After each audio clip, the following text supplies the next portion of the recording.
Oh, I'm so glad to be here with Jenny again. Hi. Hello. Oh my gosh, Jenny just asked me before we hit record if I wanted to pull some cards, okay? And I'm gonna lay it out for you guys. The cards that were chosen by me through the Wi-Fi, and Jenny picked them from her little hands for awake, play, and embrace. And this is so fitting. This is so fitting for what each Jenny and I try to communicate through all of our, avenues, whatever they happen to be, is to be intentional, to be in the moment. And I know that we can't always, right? But like to be here, to embrace what needs embracing. And two questions that she asked me in response to this are really hitting me. Where am I closing my eyes? And where can I be more light? And in this season of life, where I am right now is creating more space, more aliveness, more play, more giddiness in my life to make space between me and the things that feel like they're right here. They're right pressed up against your face. The things that piss me off. The things that I feel like I can't do. The things that I feel like I have no choice in is I am trying to practice moving the things that feel like they're right in front of me, like I can't see anything else, to create more space between me and that thing that might be frustrating, that thing that might be hard, that thing that needs tending to, for sure. But how do I make space between me and that thing and add in more of what makes me feel alive or what makes me feel joyful or that allows play or spontaneity? And it begins with a breath. You ask, how can I give that space? You could give yourself permission to pause, to then ask yourself that question and let the answer arise. And I bet, Kayla, that everyone, me, all of us listening, can benefit from asking ourselves, where am I closing my eyes? Where am I blocking the light? Where am I not being willing to be more light, more joyful, more playful? Yeah.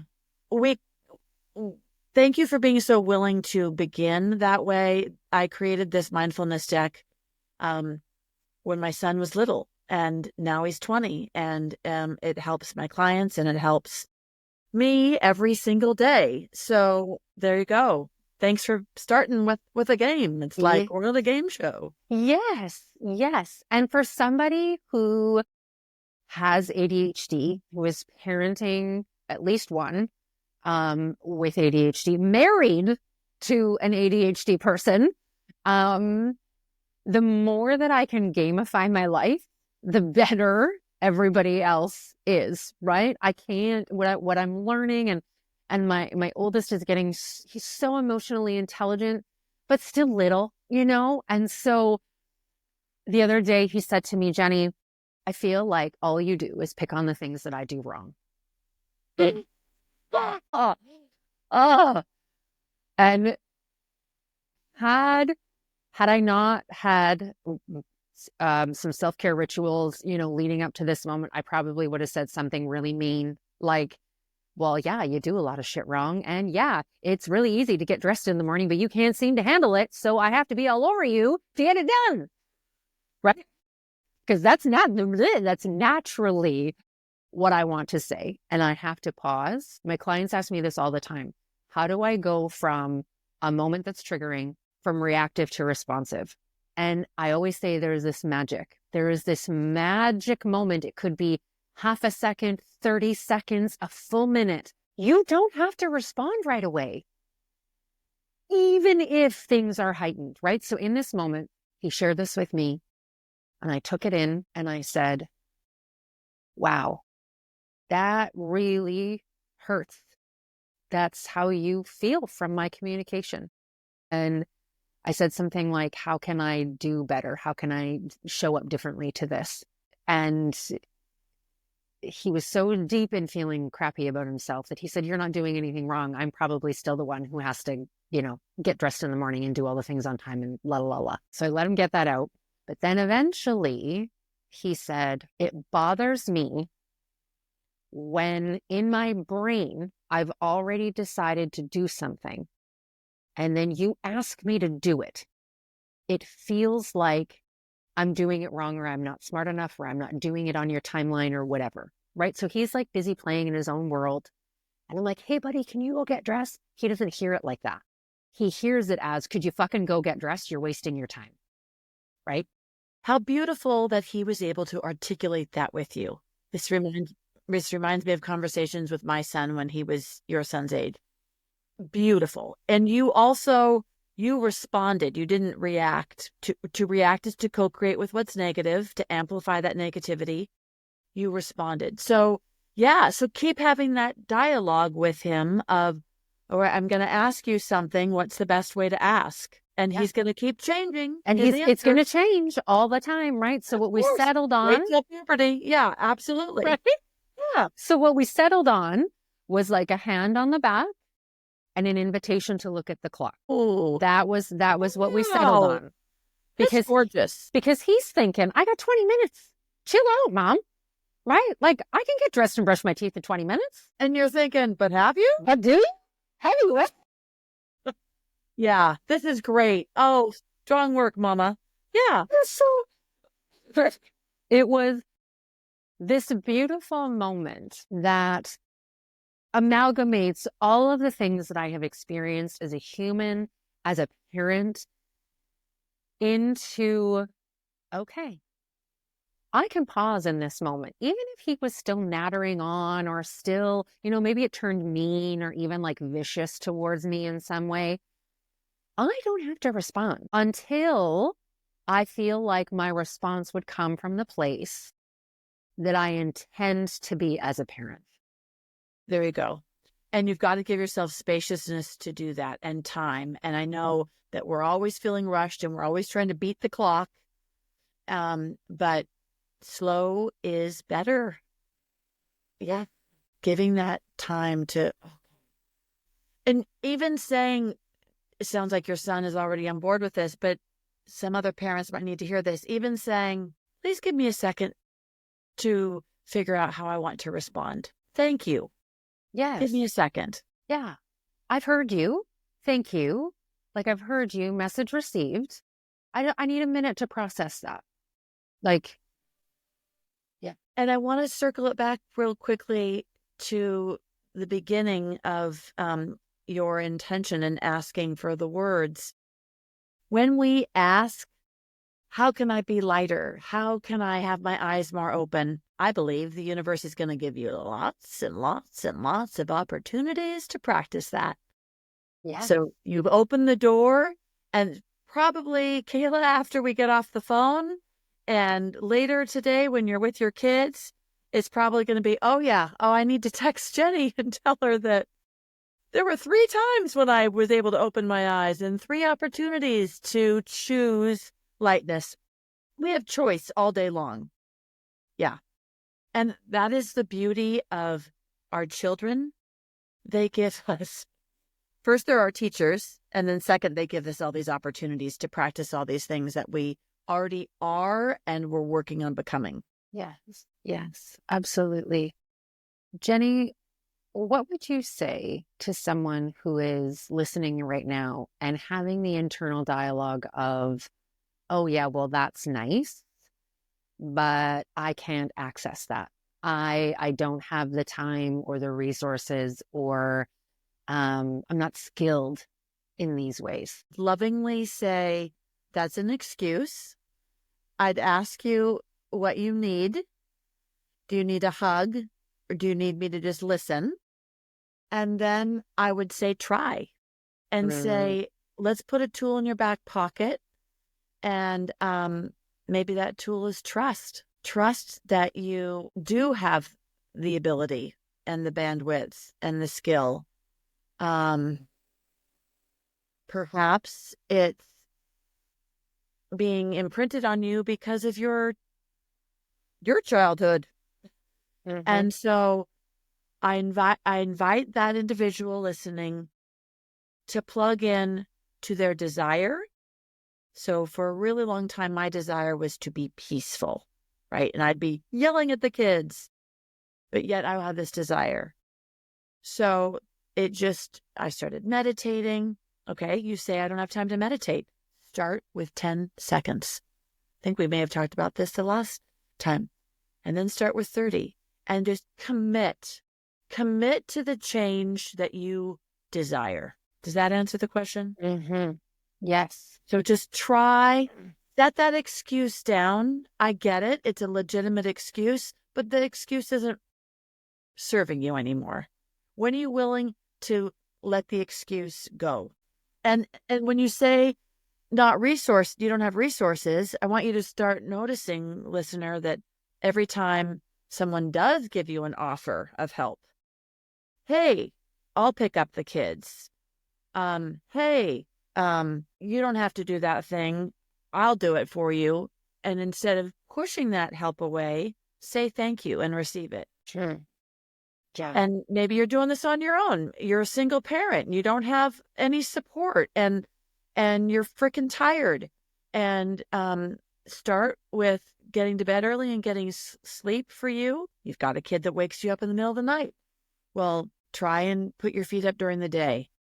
Figure out the top priorities that you need to be on for your children and give yourself those type priorities. Maybe the house is messy, but you're rested. Maybe you're missing appointments, but you're rested and you're eating enough and you're drinking a lot of water. Though it's the basic things that help fill us and fuel us to be on for our kids. And be patient and trust the unfolding is what I would say. Mm-hmm. Yes. I would add to that, something's coming to me when I took a business course from one of my favorite music therapists who built her business one at a time when, like 25 years ago, when creativity was as foreign as like going for a run in the 1980s, right? Like these things that we now feel like are normal were so not normal, like even a couple of decades ago, right? And in this business training, and I have used this a lot personally, is, are you giving your level 10 problem level 10 attention? And it so spoke to me in this stuck place I was in my business, because I was not giving it level 10 attention. Well, I was bitching, I was moaning, I was taking up all of this space with all of the ways that it was wrong or hard or stuck. And it took a very intentional reframe, a very intentional recalibration to, okay, so this is a problem. I can leave it. I can let it fester. I can choose to do something about it. I can choose to do something and fail miserably. I can reach out to someone to help me with this problem. They may or may not help, but I can do something with it. I can change the way I feel about it, the way I'm thinking about it, the way I'm showing up to it. Or I can just put it in a jar up on the shelf and say, level 10 problem. I can't focus on you anymore. I can't give you any more attention. You refuse to change. So I'm just going to put you up on the shelf for a while and I'm going to focus on something else. I like it. Yeah, absolutely. Also, where we put our attention, that thing gets bigger. So if you're saying, I don't have enough resources, I don't have enough time, no one's helping me, that amplifies. And I don't know if any of the listeners have this. I had this. I want to get this parenting thing right. I had a miserable upbringing in my memory. In my mind, my parents did not give me what I needed. So I move on from that. And you start asking then what your kids, when they get to an age, and even 3 and 4 and 5, you can still have these conversations. You know, what are you needing from me? But you also put down the measuring stick and you get present. Yeah. And, I don't have regrets, but I, I wonder how my 23-year-old and 21 or almost 21 in the summer, 21-year-old would would have turned out if the house was always messy. Maybe they'd be a little more relaxed. Who knows? But just start where you are. Don't have regrets. Start where you are. Embrace yourself every morning. Have that be your non-negotiable, telling yourself, I love you, mama. I'm here for you. You're safe. And then attending to what you can, and to where you can put your attention. That is one of the quite seriously, life-changing experiences from our last podcast was when you shared with me that you sit up in the morning and you have this morning ritual of like, I am here, I am loved, whatever the affirmation is that day, right? Just this like connection with self before you are in the rat race, before the baby starts crying, or even during the baby's crying. I mean, Yes. like, again, that like, there can be 5 seconds. There can be 10 seconds for you before you jump out of bed and do all of the things. When it was just me and my oldest, I had this rhythm. I was reading The Artist's Way, and I had this rhythm in the morning where as soon as I started to like gain consciousness, I would turn on a headspace meditation, and then I would journal for as long as I could until he woke up and I could hear his little pitter patter coming down the hall. And he was probably about 3. Sometimes he was already in bed with me. And so it was just a matter of like very low on volume, or sometimes I would even have my headphones next to my bed and just turning the lamp on just 1 little degree and journaling. Sometimes he would like scribble with me. It's like it was the most beautiful way to start the day. And then when I had my second, of course, things went crazy and it was the pandemic and it was survival mode. But I remember those mornings with such fondness that I've been thinking a lot about bringing it back, but I haven't implemented it yet. I don't know what's in my way. Probably some kind of excuse I need to put down, and stop scrolling till all hours of the night. That morning rhythm for me, whether it was 5 seconds before he started to say, Mommy, I'm hungry, Mommy, I need to go pee, whatever. If it was 5 seconds or 5 minutes, it made a difference. Yes. So Kayla, you already asked yourself the question, and I will ask it in a different way. The way you start a new habit is to replace it with one that you want to get rid of. So whether it's morning or night, you mentioned scrolling. You mentioned that's an evening thing.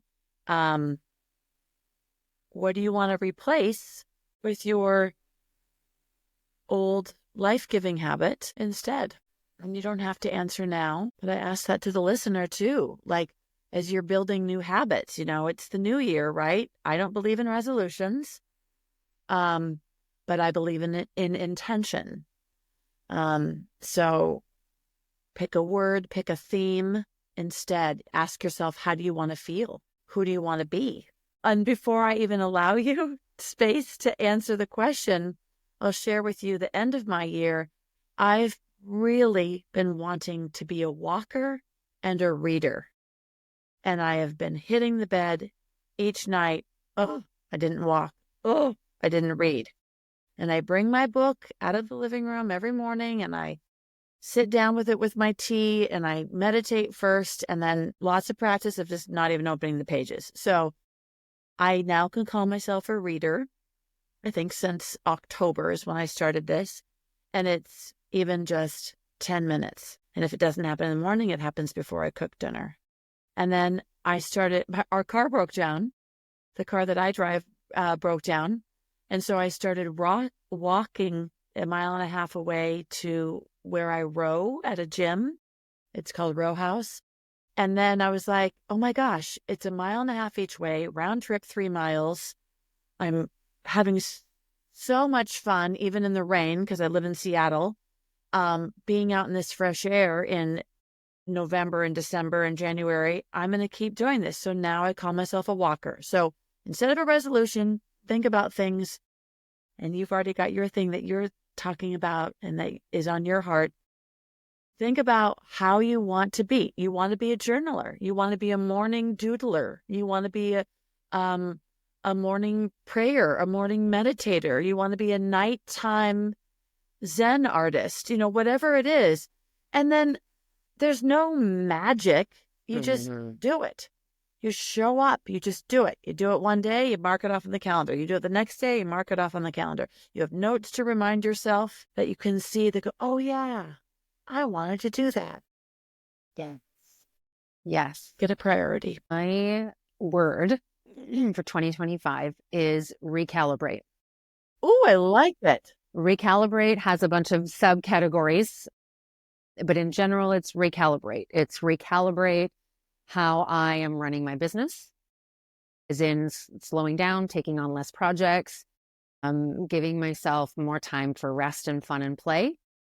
Recalibrate how I show up in my home, in my family, for my kids. And so they're all interconnected, right? If I was to make one of those like mind maps that we all used to do in high school, you put the thing in the middle and all of the offshoots, like recalibrates in the middle, and there's all of these offshoots. And so the recalibrating in work allows me more space in my life and more time for creative pursuit, more time for I really love making resources for my clients, like making them on the spot, because I'm an expressive arts therapist. A lot of what I do is really like in the moment, in response to what's going on. And I have this notebook full of resources that haven't seen the light of day. And I want to spend time putting those resources out into the world and utilizing them. And I make all kinds of things for my kids, like morning checklists, like little achievement progress things. And so recalibrate to what brings me joy, to what life can and what I want it to be. We've survived a year of my husband working a camp job. So for those who don't know, it means that he is like I drive him to the airport, he's gone for a week, and he comes back and he's home for a week. And he loves it. And me as an only child, I also love it because it gives me time to be alone, to be with myself, to just for me and the kids. But there are times when it's not fun and nobody is coming home at 6:00, like for days. Right. And so recalibrating to what I need to show up to this so that our kids get the best of both of us. That's beautiful. And your new habit that you're starting either today or tomorrow is in full alignment with that word. Every morning, it's an opportunity to recalibrate. What's today about as you journal? That's lovely. May I share my words? Please. So I don't use my anchored deck.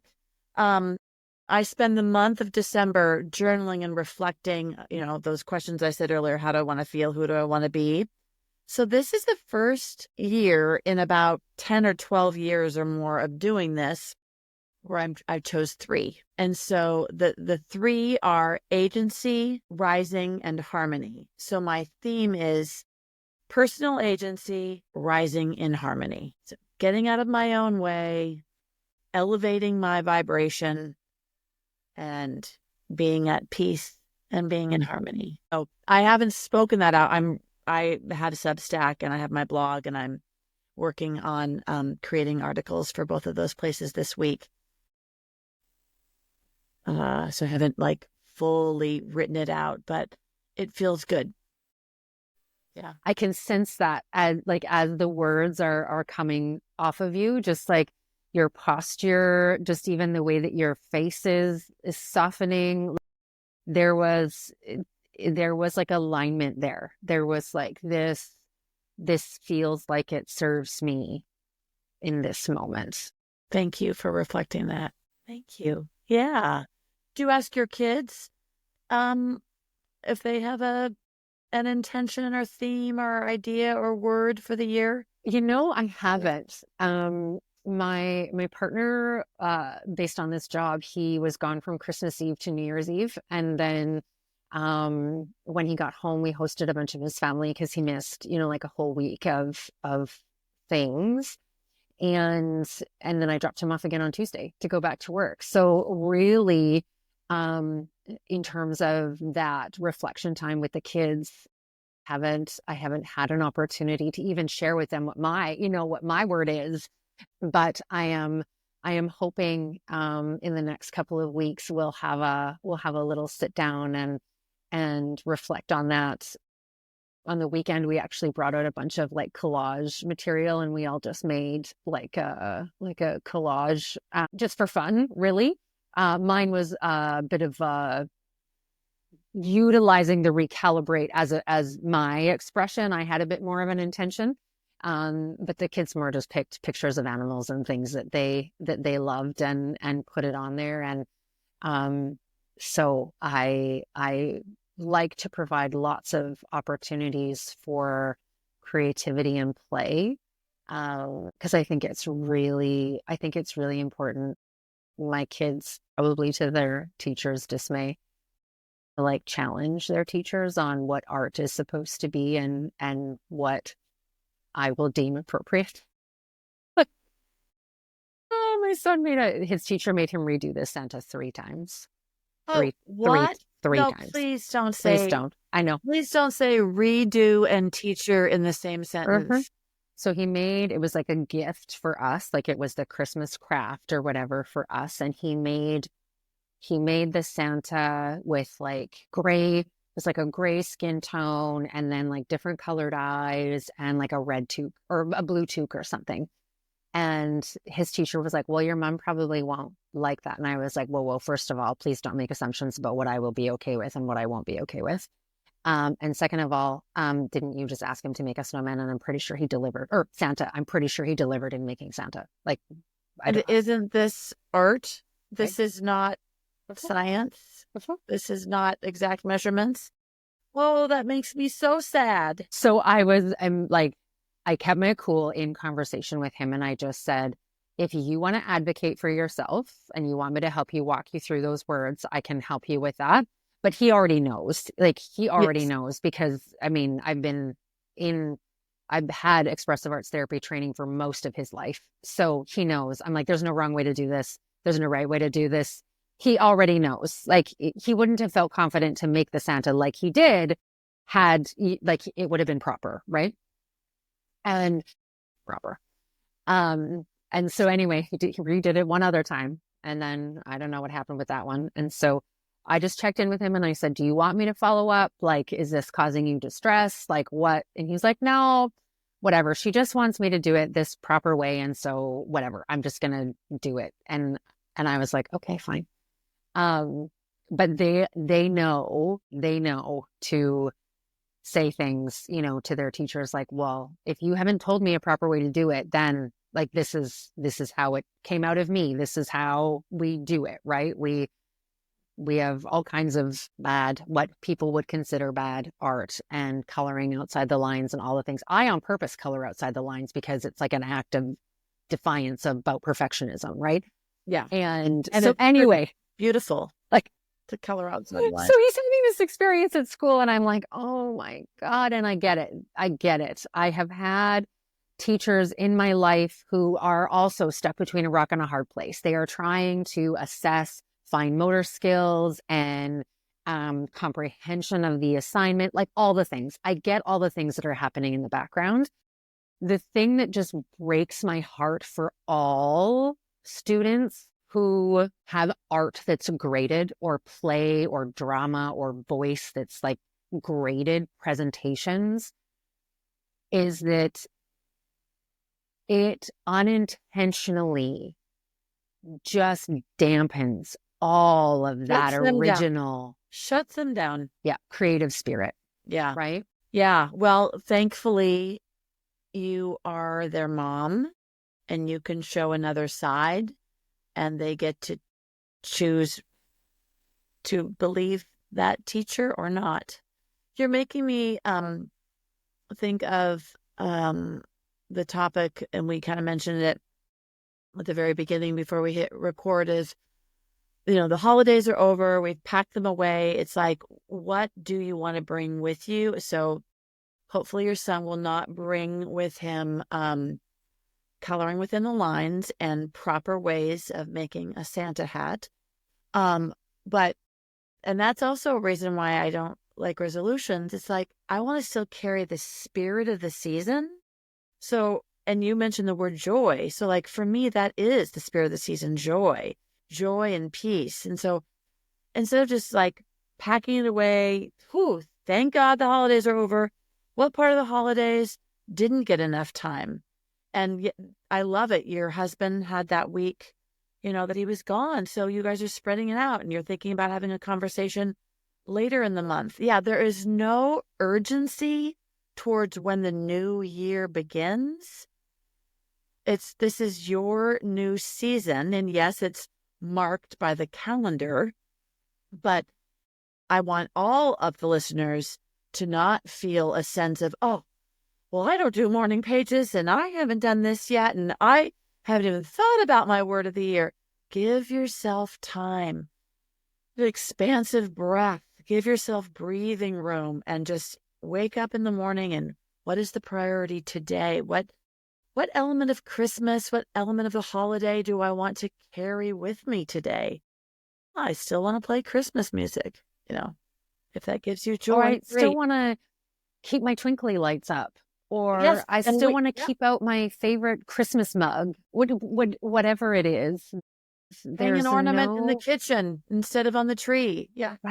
Right. There's like, right before we hit record too, I was telling Jenny a story. And if those of you follow me on Instagram, you would have seen it when this comes out a few weeks ago, about how I found a bowl when my husband and I were putting the Christmas stuff away, and it's an Easter bowl.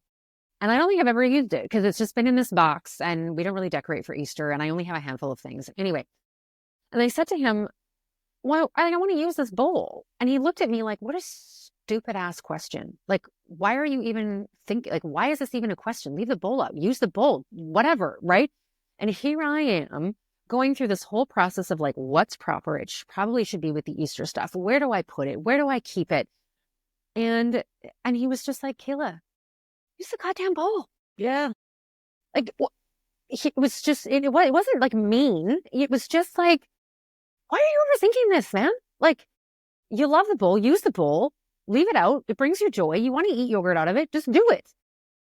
And so what I was saying to Jenny was, and she very eloquently was like, what's proper? Like, what is proper in this situation, right? If you had Christmas dishes in your regular dishes all year round, is that not proper? Is that wrong? And I think that lends itself to what you were saying, Jenny, too, about being like a good parent, or the right parent, or the proper parent, right?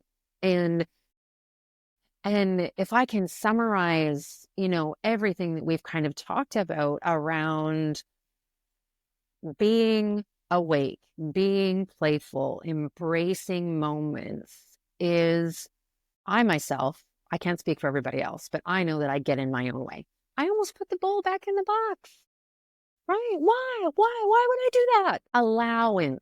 This like allowance of being messy, of being imperfect, of being the best version of yourself today, even if what you've got today is 30%. Being vulnerable,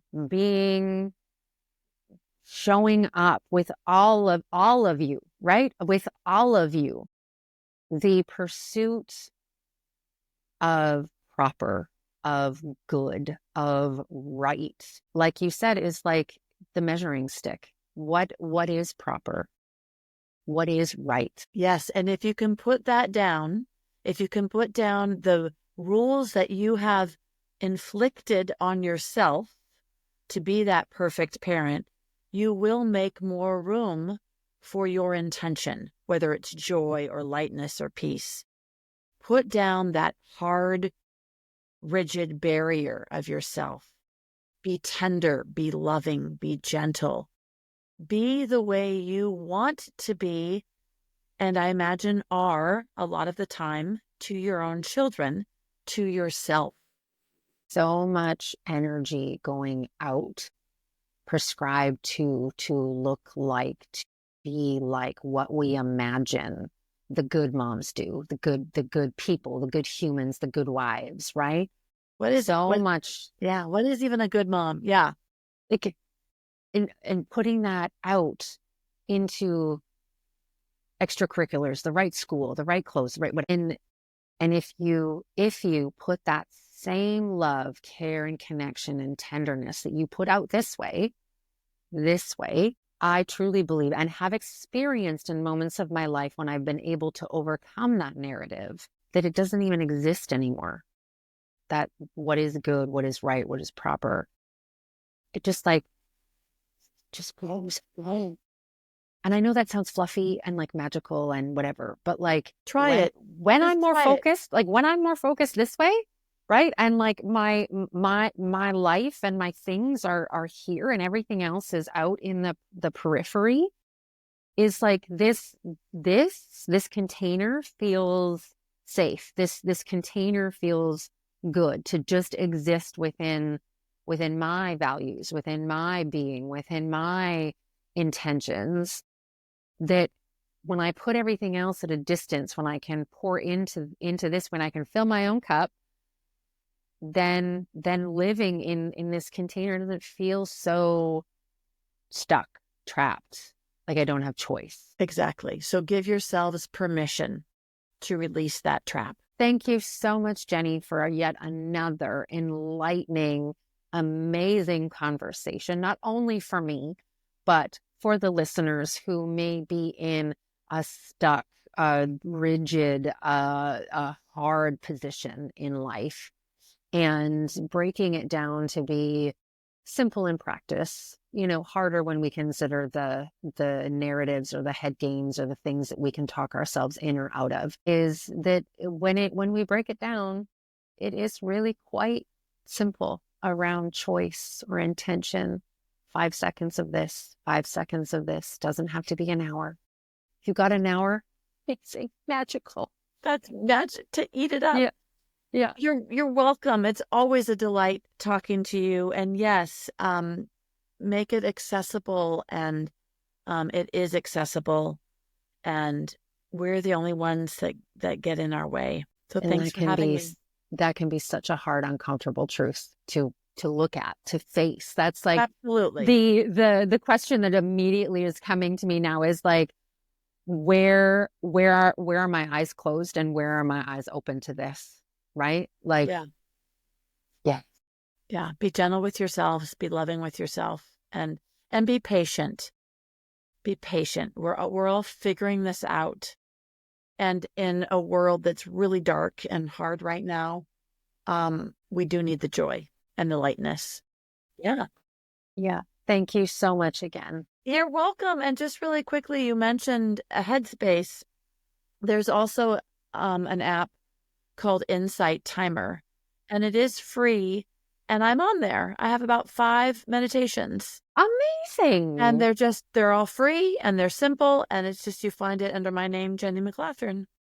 Amazing. Thank you so much for that resource, Jenny. You bet. Be well, my friend.